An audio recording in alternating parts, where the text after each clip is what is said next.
Dhololang solong mesen pen karabiningkan kimi katalon dun. Aningkan bangason thak karbia ke do an thang ni pai sirni karbiningkan kimi katalon ason si dhololang sorong thomarong arada tumching room si dholajan LP school pathu aklamalong karbiningkan kimi talon pon.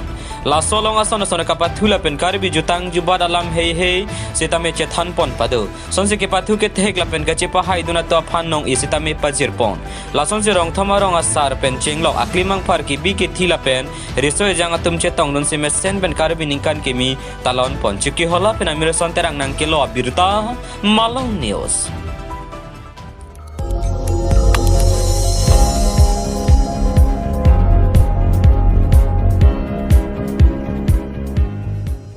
Litum kelang bom lagi Malong News 24/7 hampang aparman klar da kabirta.